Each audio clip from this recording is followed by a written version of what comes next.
You hear this one a lot. Science has proven evolution, therefore evolution is true. Since evolution is true and Christians don't believe it, then Christians don't believe science and they aren't rational people. Really, let's put that claim to the test. First off, evolution in the sense that things change is evident. No rational person disputes that. Therefore, rational Christians believe it.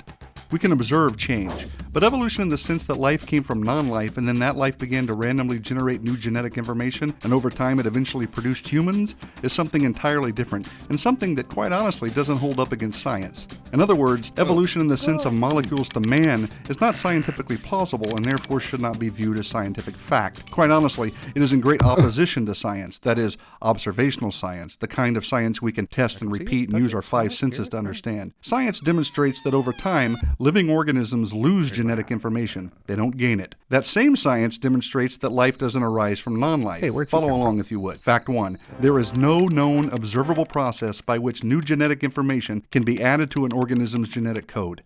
None. That pretty much refutes evolution right away because there's no way to go from a fish to an amphibian without adding new information, right? If living organisms cannot produce new genetic information, how can anything gradually change into something of higher intelligence or form or complexity?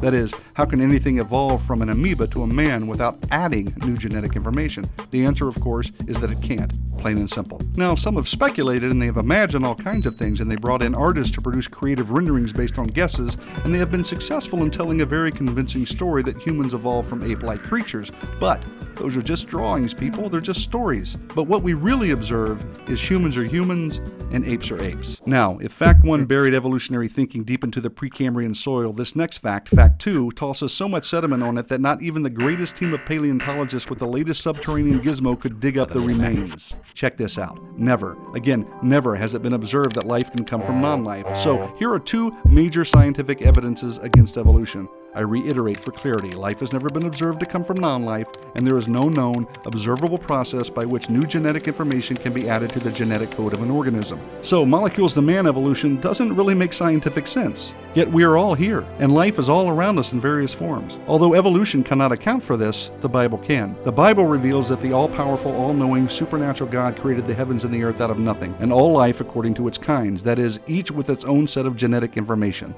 So, again, what the Bible reveals makes sense of what we see and understand. Evolution does not. Enough said.